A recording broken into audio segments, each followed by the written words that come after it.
In November of 2016, the UFC made its long-awaited debut in New York City. The historic show at Madison Square Garden set the stage for future events. I'm waking up, looking at the future. And the promotion's return to the Mecca sets the bar even higher. UFC 217 on November 4th will feature the return of the greatest welterweight champion of all time, as George St. Pierre moves up a weight class to challenge middleweight title holder Michael Bisping. Michael Bisping, middleweight champion of the world. This is big. I don't think it gets much bigger, but I will break him, mark my words. Thank you, George. Thank you for giving me an easy payday. A lot of things has changed from my last fight. I've got that love in my veins. He's a machine. He's got the most scientific training known to man. I have a lot more tools, a lot more skills, a lot more knowledge. It's going to be a new George St. Pierre. And God bless him. God bless him, because he's fallen into the trap thinking that he can beat me. Don't stop touching. Cody Garbrandt is a real animal. Plus, unbeaten champion Cody No Love Garbrandt No one has ever been able to do this to Dominic Cruz. faces ex-teammate and former champion TJ Dillashaw in a grudge match for the bantamweight title. TJ's a piece of as a teammate, as a person. TJ Dillashaw, come try me. It's not surprising how much of a punk he wants to act like now after he won the belt.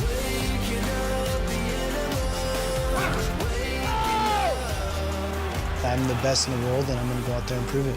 And another undefeated champ seeks to build on her strawweight dominance. All she wants to be is champion. When Joanna Jędrzejczyk welcomes dynamic challenger Thug Rose Namajunas. Rose not gonna handle the power of my punches and kicks. I'm the strawweight queen for a reason. Joanna, I'm coming for you. Be careful. I'm here to take that title from her. As champions and contenders prepare for the biggest event of the year.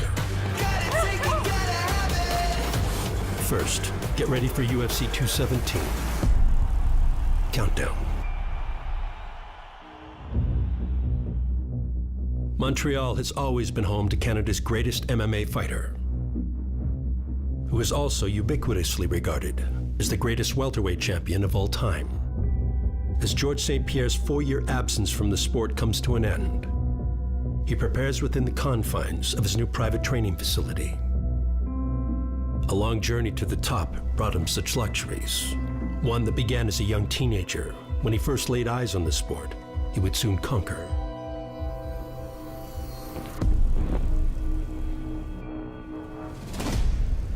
I was already a black belt in karate, and I saw Royce Gracie. He won the tournament against guys that were much bigger than him. Here's the tap. There's the tap. It made me remember my past when I was bullied in school. So it was very motivating for me to see a small guy beat up a bigger guy.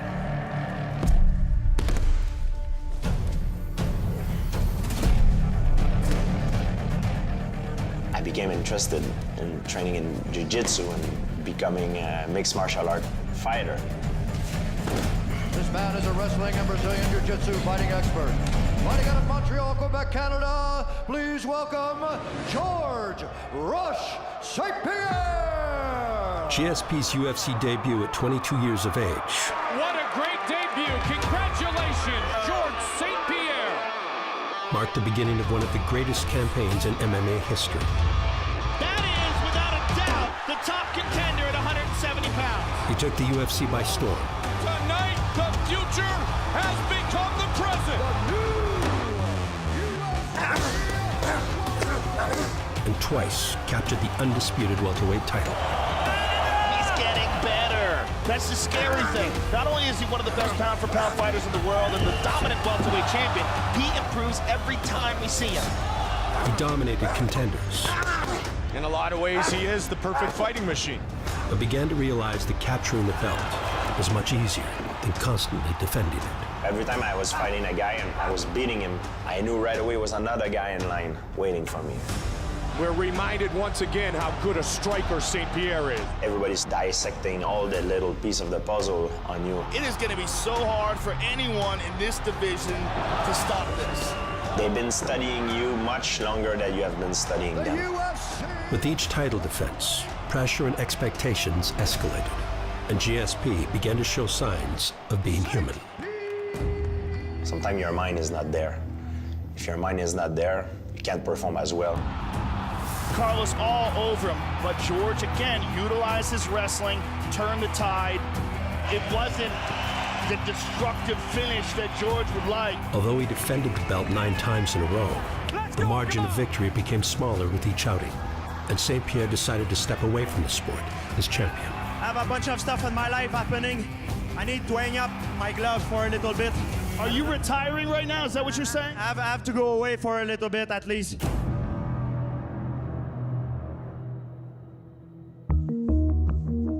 Yes! Ça va bien? Ah ouais, super. J'ai tout rasé au complet, tout. The 170-pound great spent years on the sideline, never indicating whether he would eventually return to the octagon or if he was officially done competing. I didn't say it was retirement. I said I was going to step away. I'm very happy. I have a beautiful life, but I'm hungry for more mixed martial arts success.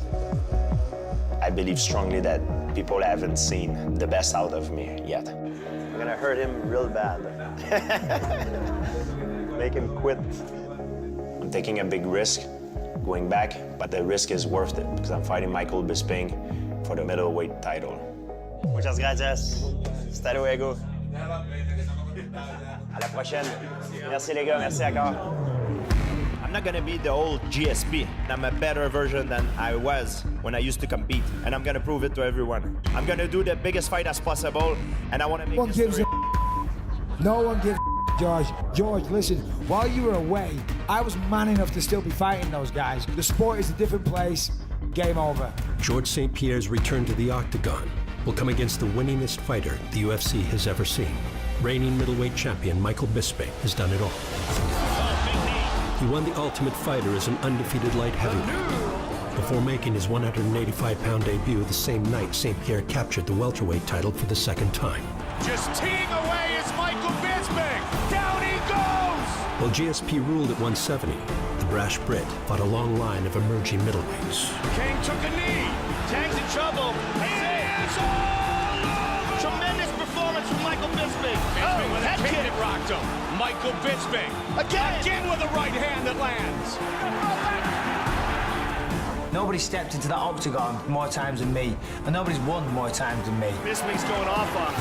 I've done it the hardest way possible. Bisping often faced top-ranked contenders. And up again. Wow. Bam. If he didn't get his hand raised, he would bounce right back. That's the Michael Bisping we have known since 2006.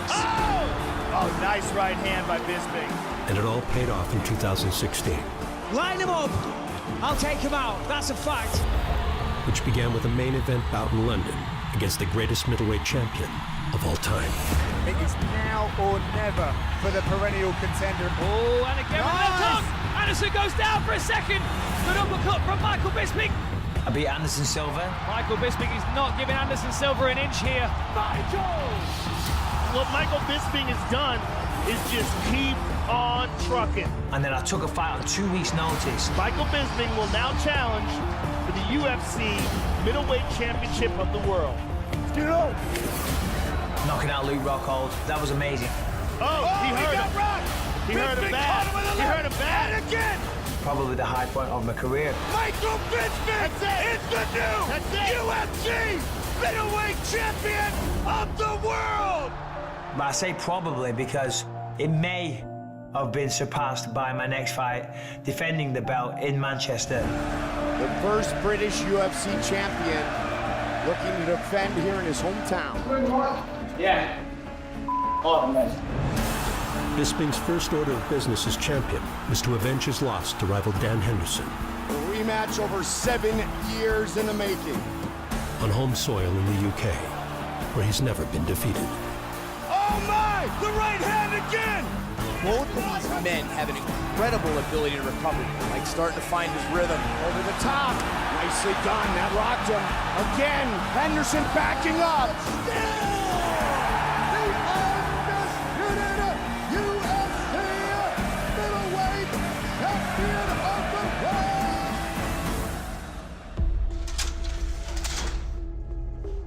I've worked my ass off, I've been dedicated, I've beaten everybody. and I'm the champion of the world. I'm one of the greatest mixed martial artists that ever lived. It's as simple as that. After years of trials and tribulations with numerous high-profile contests around the world, Michael Bisping shares his well-deserved place among MMA royalty and thrives under the pressure that comes with being a defending champion in the UFC. George retired when he did because he couldn't take the pace anymore. He couldn't take the pressure. Simple as that. You know, it's tough at the top. You can't start feeling sorry for yourself because you've got pressure because you're the champion. You're in the position that everybody wants to be in. So him saying that he retired because there was too much pressure just shows what a little bitch he is. Next up, at UFC 217 on November 4th, Bisping aims to add a victory over all-time great George St. Pierre. He has all of the attributes that you would want in your champion. To his already impressive resume. The worst possible matchup for him is me. Not only have I won the most fights, I've landed the most significant strikes as well. I'm a very, very busy, active striker, and I'm going to tee off on his head. From the moment the referee says fight, I will be punching him, kicking him, kneeing him, elbowing him. Relentless once again. If he wants to step up and try it on, be my guest. George, come get it. George, come get my belt. Be a man. Take my belt.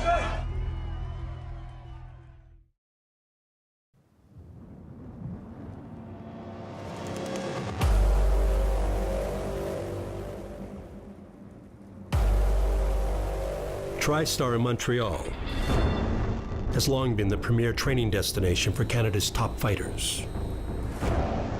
The gym was made famous by former welterweight champion George St. Pierre, whose long reign was directed by head coach Firas Zahabi.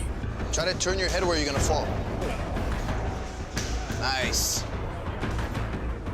And the legendary duo welcomes a unique opportunity to prepare together again, this time for the highly anticipated return at UFC 217. A lot of people, they come up to me and they tell me, don't let George fight again. Don't let George get in the octagon again. He had such a perfect career. Let it end this way. And I always tell myself, you know, why? So if I'm here, I get the position, you see my shoulder is pinned against his thoracic. I got an edge. That's gonna give me the edge. He loves martial arts. He loves the thrill of competition. It's such a great adventure. I can take the leg, I step behind, and I'm pulling his leg. You know, the preparation, the fight night. Why deprive him of that experience?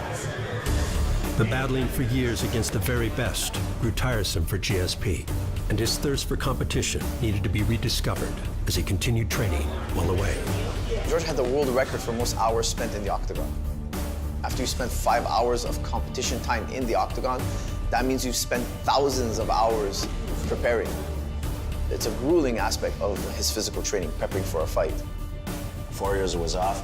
I was training for fun and I was happy. That's when you can improve the most. I had a lot of new weapons that people haven't seen yet.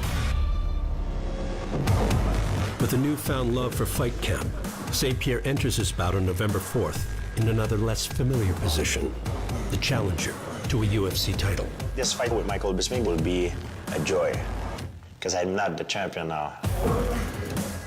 It's always the challenger that's more hungry than the champion. George is gonna go out there and he's gonna have that hunger of a challenger and he's gonna take that belt.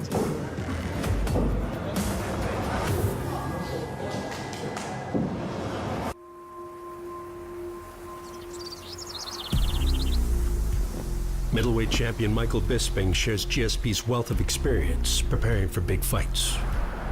The Brit's time spent inside the UFC's octagon is matched only by the time spent in the one here, at the Ruka Training Center in Costa Mesa, California.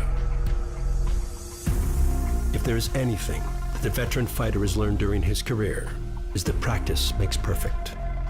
There's two things that people don't like to do. They don't like to run and they don't like to spar. It's a necessary evil. You want to get better at tennis, play tennis. You want to get better at football, play football. You want to get ready for an MMA fight, you got to spar. And I like to spar. Bisping's enthusiasm for fight simulation is one that often needs to be reeled in. That's nice, Mike. Which has become the area of expertise for head coach Jason Perillo. See if you can stay on the right side a little bit more. Hey, it's so relaxed with it all, Mike. So good. Jason understands me as a fighter, and that's what you need. You're so good at going to body here. See if we can, boom, sneak it up the lane. Yeah. You got such control of your shots now. Jason controls my emotions and just develop my mental game, you know, and that's partly why I'm world champion today. So easy for you. Yes, Mikey. That's good read. Nice, Mike. I like the way you're staying on him like that. You make him do whatever you want him to do right now. As Bisping enters the biggest fight of the year on November 4th, Parillo's mental guidance keeps the pair focused on performing their best at UFC 217. It doesn't matter who the opponent is. Now, I've made the mistake in the past where I'm thinking about how they're gonna win, so I alter my game, fighting to not lose. I'm fighting to win. I've got to go out there and I've got to beat George St. Pierre. Whatever he brings to the table, I'll be ready. In preparation for another historic night in New York City, UFC 217's headliners pay a visit to the Big Apple as part of a month-long media tour that will promote the event. 34th floor. How great is life for you now, though? I mean, you're the middleweight champion and you're fighting in one of the biggest fights of the year. GSP is back. Why now? I would not have come back if I wouldn't think I'm a better version than what I was when I left off. I wanted to attempt something I've never done before. I never had an opportunity to do before. I wanted my comeback fight to be something epic, something special. George St. Pierre aims to become just the fourth fighter in UFC history to capture belts in multiple weight classes. Adding that chapter to his legacy means conquering middleweight champion Michael Bisping. George wanted this fight really badly, and God bless him. He's fallen into the trap of thinking that he can beat me. A lot of people do that. They watch me on TV, they say, this guy isn't that good. It's a very different thing when you're in there. So thank you, George. Thank you for giving me an easy payday. I'm not sure if he's driven by the same thing that I am. If he would have made me a choice between 100 million and lose a fight, get knocked out, or winning a fight and make zero, I would choose to win the fight. I'm not sure if he would make the same choice. Go. Bigger. For George to say that, he's out of his mind. Rip it, come on, rip it. I pride myself on being a fighter. That's what I do best in this world. There and back. What's the goal? My short-term goal is to become the UFC champion again. I definitely need to stop him. He doesn't go the distance. Wow. And long-term? Make it in a way that I'm the best fighter, pound for pound, of all time. He is a true martial artist in every sense of the word. He is the perfect fighting machine. He's got the most win in UFC history, and I'm gonna beat him. This is good for my legacy, for my pride, for my honor. There's no quitting him. There's no giving up. There's never been any strain in his belief in himself. Go. We can all dream, but dreams don't always come true, George. He's gonna lose, and he's gonna lose viciously.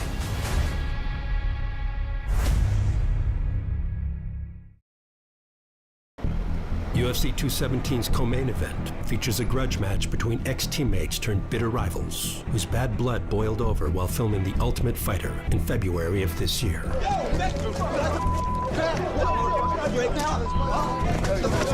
Former champion TJ Dillashaw and current title holder Cody Garbrandt cut their teeth in the UFC while training with Uriah Faber's Team Alpha Male in Sacramento, California. It was murderer's row. I was sparring with the best guys in the world, and it brought me up quick. You know, I learned exactly what I needed to do fast and developed who I am as an athlete. Go off my command, please, then we'll start the clock, okay? And when Faber brought in head coach Dwayne Ludwig, Make it perfect. Dillashaw made massive improvements. Switch crosses, step again, left kick. Switch crosses, step again, left kick. Oh! Big right hand. Perfect shot by Dillashaw. Dillashaw swarming. And it is all over. Outstanding. He would earn a title shot against then-champion and massive favorite, Renan Barão, Everything he does is world class, but he's immortal. putting on a historic performance which represented the culmination of Ludwig's tutelage. Looking for the finish. Morale on his back. TJ Dillashaw is the new UFC featherweight champion. But Ludwig soon returned home to Colorado, Oh, head kick, he stunned him. and his star pupil began to split time between Denver and Sacramento as he defended the belt. What a combination. That's it. Dillashaw remains the champion.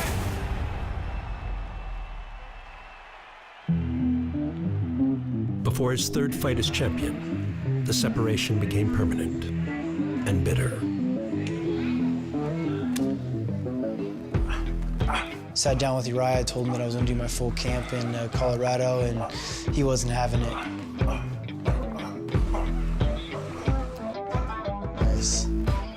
People have traveled and trained through gyms since the beginning of mixed martial arts. There's many aspects to the game. You can't get all the elements in one building. It's weird. For them to cause a stink about one guy doing it when many others have continued to do it, it doesn't make sense. I mean, everyone cross-trains, everyone travels the world and trains with new trainers, but not these guys. They're stuck in their gym doing the same things, learning from coaches that were has-been fighters that I used to beat up on. Many of Dillashaw's years with Team Alpha Male were spent preparing teammates for fights with Dominic Cruz, one of the greatest bantamweight champions of all time, who looked to recapture the belt he never lost when he returned from injury layoff to face Dillashaw in January of 2016. Oh, good right hand by TJ. Dillashaw's razor-thin decision loss to Cruz brought his title reign to an end. But in the years leading up to his marquee title fights, a young Cody Garbrandt was proving his place on the blue mats with Team Alpha Male. At times, even helping to prepare Dillashaw during his rapid career ascension. When Garbrandt first began his professional career, training with Uriah Faber's camp in Sacramento was the key to achieving his dreams. I remember the first time that I came out here, he said, "What do you want to do?" So I want to fight in the UFC, I want to be the world champion. World champ. Right to work. You know, that was nearly 4 years ago. We had that conversation walking off the mats at the old gym. Now we're at this new state-of-the-art facility.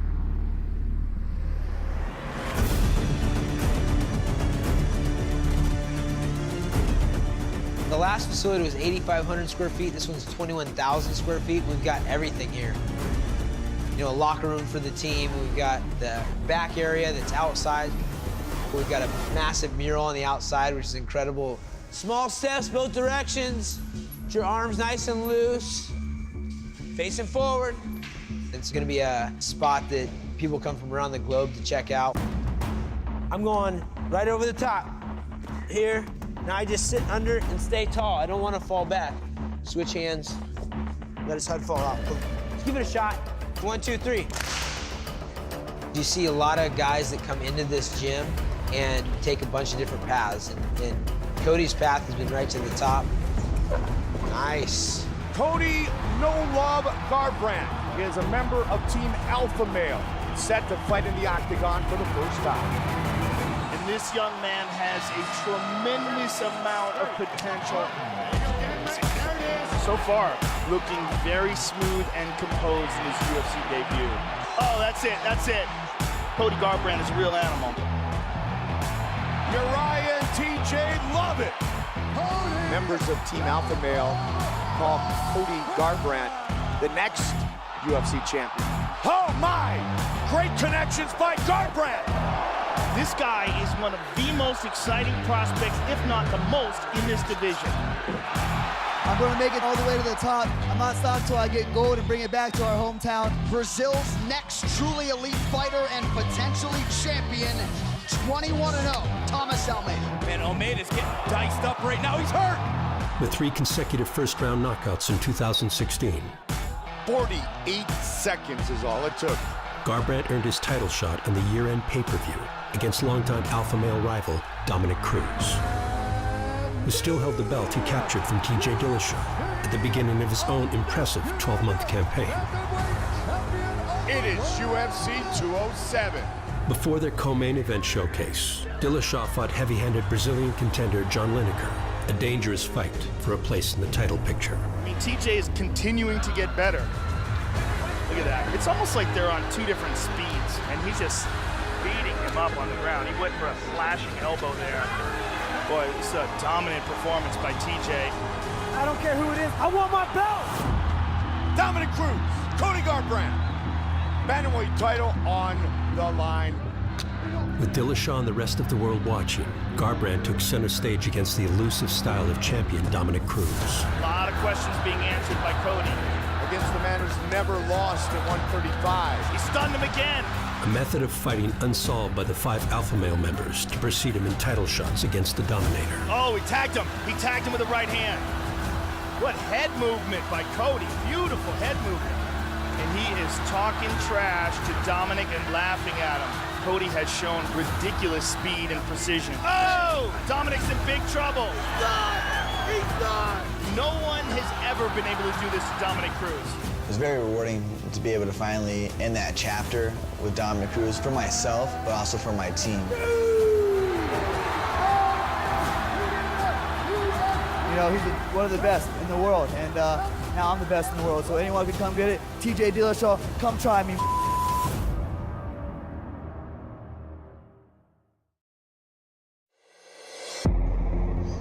Former bantamweight champion TJ Dillashaw has been thriving since he relocated to Colorado for his continued development under head coach Duane Ludwig. And that commitment to diverse training has brought him on the road once again as he returns to his collegiate stomping grounds in preparation for UFC 217. I'm back next to Cal State Fullerton, where I went to school, where I used to wrestle. An area I'm very familiar with. I lived down here for 6 years. When you get complacent with training is when you get beat, you know, when you're not evolving as a fighter. And I'm one of those guys that really wants to learn from as many people as possible, especially if I think it's going to benefit my career. I've been working with Mark Munoz, my old college wrestling coach. He's my assistant coach at Cal State Fullerton. He's actually the one that got me into fighting. What a performance tonight by the Filipino wrecking machine. While former UFC middleweight Mark Munoz competed with the best 185-pounders in the world, This guy has some of the best ground and pound that I've seen in the middleweight division. he simultaneously coached wrestling to fellow fighters. And although he has since retired and closed down his old training center, he is now collaborating with Dillashaw and others to build a new team in SoCal. And jog. Guys, 2 in, 2 out. 2 in, 2 out. 6 people in here. Perfect. 2 3-man groups. We've created a team here that is closed, and we can run our own private training. So I'm here. Here. Okay, hand on the inside. Hip pressure with shoulder. Try it. It's an honor to have Mark Munoz coaching me once again. You know, he's not one of those coaches that's just going to teach you what he thinks is going to work. All the techniques he's teaching, he's already used inside the cage. Here, push. Once I push down a tricep, I got 2 or 3 hard punches coming at him. Boom! I love refining a guy every single time because when you watch him his last fight, that's not necessarily going to be him this next fight. He's going to keep reinventing himself. Dillashaw's constant change of scenery has helped him evolve. And while his burgeoning fight team includes coaches from the past, 1, 2, and up and up. There you go, got it. they rounded out with new faces, such as strength and conditioning coach Sam Calavito. These guys who come into here are guys who want to push the threshold, not just physically and guess, but scientifically. You're all 3 in lactate right now. 16% SMO2. This is truly threshold capacity right now. My mantra is basically success through science. Math don't lie. And so everything I do is by the numbers. Look at that, 0% oxygen. He's in complete arterial occlusion, which means he's trapped. Oxygen is gone. It's just complete seize. A lot of guys think they've pushed it. You think you're there, but the numbers will tell you if you're there, and they go to new heights. That's it, run, run, run, run, there you go. Good, good, good, go, go, go, go. Good. Sam's on a whole nother level with our strength and conditioning, and this professional fight team is no joke. Nice, that's it. Ha, ha, ha, ha, drive, drive, drive, drive. This is the best I've ever felt in my career, and with the gains that I've made, this is going to be by far the most impressive you're going to see me. As Dillashaw completes his temporary stay in SoCal, Cody Garbrandt prepares to the north for the live showdown with his former sparring partner. TJ's movement has always been excellent. I expect it to be even better since his fight with Dominic Cruz. I was at this fight actually at 200. And I was sitting in the stands and I was like, holy TJ is so slow. I know you told me that. I was like, dude, I texted him, like, he is so slow. TJ, ready? Fight's on. I've always been focused on TJ. I've always pictured myself fighting TJ. Like I said, I have fought TJ in the gym. You will notice that Dillashaw constantly switches from southpaw to orthodox stance. Cody and TJ have gone to battle, and so we can always kind of take a look at things that are happening in fights and relate it back to stuff that's happened in the past. Nice takedown by TJ, that's huge. TJ was, you know, going around the gym, was like, couldn't wait to spar me. Like, he's like, oh, I can't wait to get my hands on Cody. And I was like, all right, I'll never shy away from a fist fight. He's like almost like hunched over in a wrestling stance when he's fighting. There's a nice kick by TJ, and then whoop, right out again. Wayne Bang Ludwig 101 here.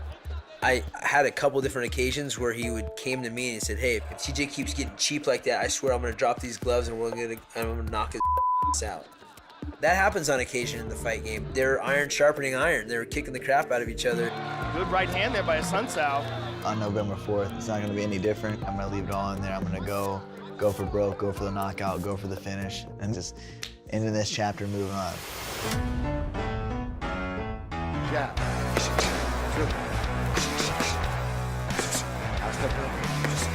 I had a goal and a dream of being a world champion long before I knew TJ. 3-4. So if I was up for the shot and TJ was the champion, I would fight him. On the way up, when I'm holding mitts for him and running practice for him, I'm cool, you know, but now when he wins the belt and he's the man, he's a little punk and wants to talk crap. No, you won't. You didn't do Go for it, bitch. Go for it. Oh, doing what, bitch? What? You didn't do nothing. It's no different if he was on the team still or he's not. Now it's easier. Now it's easier because of all the added dislike for the guy. The first hard shot that I land, he'll go to sleep. At UFC 217 in New York City, Garbrandt and Dillashaw will put words into action. These angles, amazing. God. And they finally square off at Madison Square Garden. This is a bull versus matador display by TJ Dillashaw. I want to push the pace until he wants to give up. Just know that he's giving that belt away. The speed and the power and the combinations of Cody Garbrandt. What's going to happen on November 4th is a vicious knockout from yours truly, the first round. Oh, he just tagged him with a beautiful right hand. What a combination! Unbelievable! This may be the most impressive performance I've ever seen. UFC 217's third title fight features a matchup for the women's strawweight belt, which is owned by unbeaten champion Joanna Jędrzejczyk. The dominant Polish striker prepares for a record-tying 6th consecutive title defense for female UFC champions when she faces challenger Rose Namajunas, who's grown exponentially since coming up short in the inaugural UFC strawweight title fight back in 2014.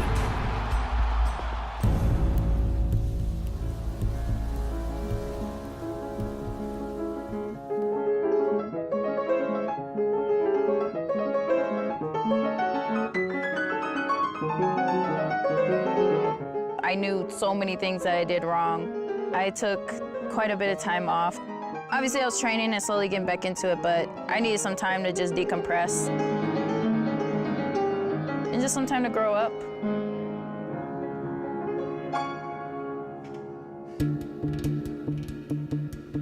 We knew that wasn't the time. That's when we kind of woke up, man. We were just in a daze. Everybody in the world calling her the next Ronda Rousey. I mean, we just went with it. A lot of our time in with Rose as a team has consisted of kind of like a lot of trial and error. Like, we knew what we were doing, but we weren't totally sure about it. Prepping for a fight is no longer a mystery. We know exactly what to do. Losing a high-profile fight can be the greatest learning opportunity for a young martial artist. And such was the case for Rose Namajunas. I feel like you're gonna headbutt something. What beautiful.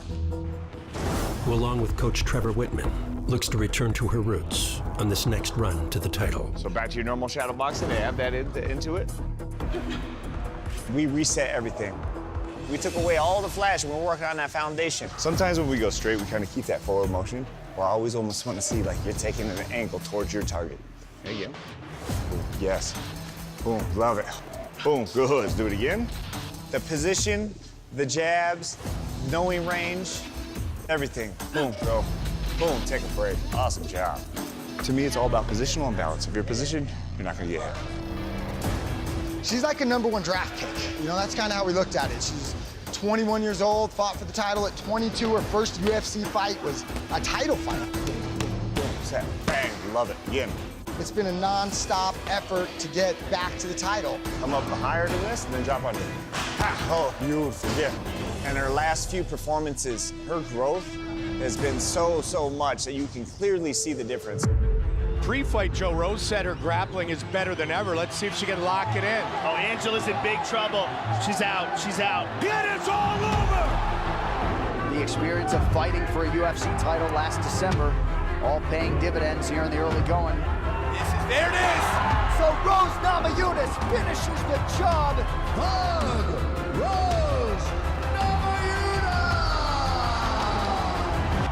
Namajunas continued to improve in each outing, and the culmination of her progression was on full display when she faced former Invicta champion Michelle Waterson earlier this year.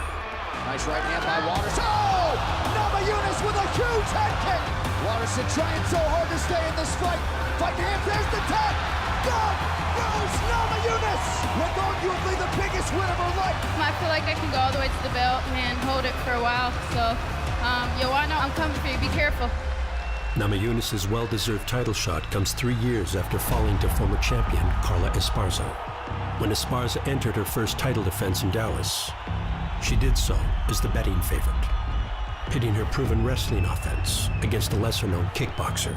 Oh, beautiful right hand. Just constant punishment by Jędrzejczyk.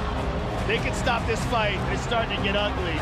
Joanna Jędrzejczyk is the new UFC Women's Strawweight Champion. Joanna Jędrzejczyk had arrived and set a new standard for excellence at 115 pounds as she brutalized oncoming challengers.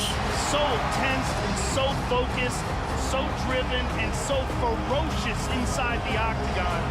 This woman brings it. All she wants to be is champion. One of the best strikers in the game, period, has vaulted to superstardom.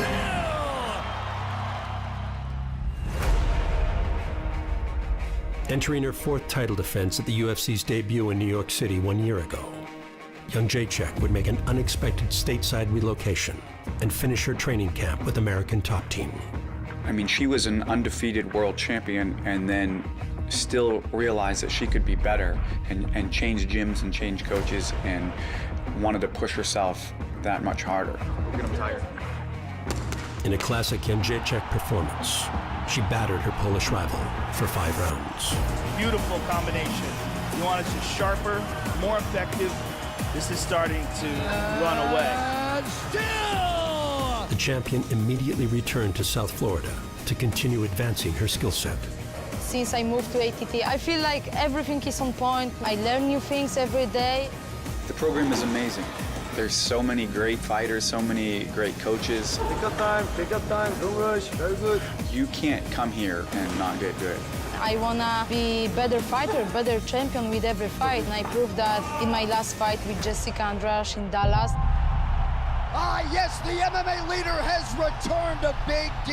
This is an MMA crazed region and a most fitting host city for one of the biggest pay-per-views of 2017. The number 3 ranked UFC strawweight contender, Jessica Andrade. She's facing Joanna Jędrzejczyk, the dominant champion in women's MMA today. A lot of people believe this will be Joanna Jędrzejczyk's toughest title defense today. Oh, she clipped her. Oh, beautiful. Oh, Andrade just walking through everything. Joanna's a beast and champion's on another level. Joanna champion right back to work, attacking that lead leg of Andrade, inside and out. Oh, she stung her. Oh, head kick, she hurt her. Whoa. Back with him. Andrade, she has just taken a ton of punishment in this fight. Jędrzejczyk's career remains unblemished, and she aims to extend the win streak in her 6th title defense on November 4th. And again, and again, and again, and still, here we go! We're making history!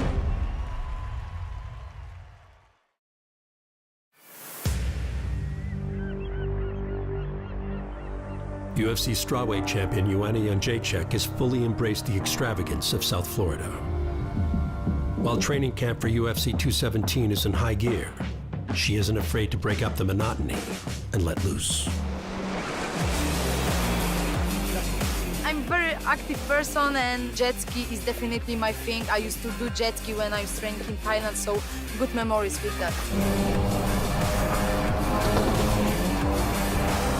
I'm kind of crazy and funny person, but I'm very serious when it's about my career. I wanna show to people that hard work pays off. On November 4th, Jędrzejczyk will attempt to defend her belt for the 6th time, which would tie Ronda Rousey's record of consecutive title defenses for female champions. With records and legacy now at stake in each fight, motivation is rarely in short supply.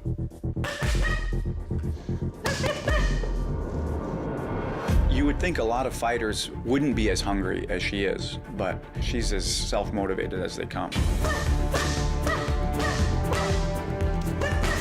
I wanna tie Ronda Rousey's record and retire as undefeated champion in the future. This is my goal.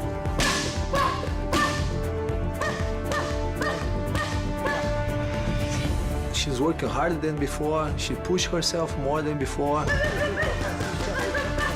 And gonna be a great fight. One of the best female fights in UFC history.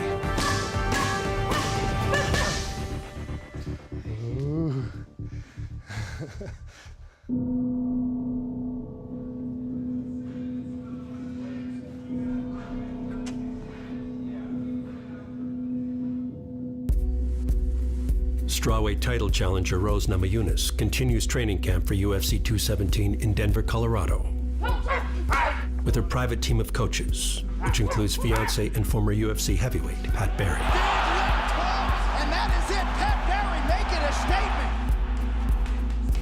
statement. Instead of there being one big team environment where everyone comes in and everyone helps everyone get better, we are putting time and attention specifically on Rose to make Rose better. Let it burn, let's go! Head time, Armstrong! This secluded group is fully focused on Joanna Jędrzejczyk and plans to bring a new level of confidence to UFC 217 that won't be broken in the days leading up to fight night. Joanna has like the Mike Tyson effect where everyone is afraid of her before they fight her. The stare downs, she puts her forehead on yours, she pushes, she says really mean things. Why are you smiling? I'm gonna take this smile out. If she can mess you up in the mind, you'll lose the fight. She knows it. She's arguably the best female fighter of all time. And she's going for Ronda Rousey's record. I'm here to ruin the party, though. I like to crash parties, and that's what I'm going to do. Oh, it's wonderful.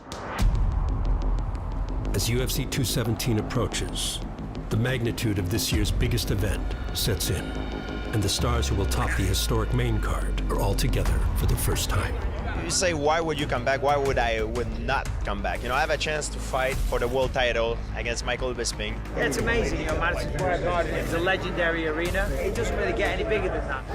Soon, baby, I'm coming for all of you. Oh, my rocker, unbelievable! I don't care who it is. I want my belt! You left Colorado, you're around California. You're like a prostitute on the corner bouncing around from the gyms. At least I'm out learning new. We'll find that out November 4th. And we will. Won't we? Yes, we will. Oh, he got rocked! I beat Luke Rockhold, the champion. I defended my loss against Dan Henderson. I'm one of the greatest MMA fighters that there's ever been. He's not gonna beat me. In a lot of ways, he is the perfect fighting machine. There's nothing more sure. Water is wet, fire burn, and I'm gonna beat Michael Bisping. Well, come on. Break it down. How are you going to do that, George? I'm gonna do whatever I want. So you're going to look... Whatever I want to do, when I want to do it. Take me That's down. what I'm gonna do. The stage is set for one of the biggest UFC events of all time. The world's most famous arena will play host to career-defining performances by champions, contenders, and a returning legend. Get ready, New York. When the Octagon door closes at UFC 217, history will be written.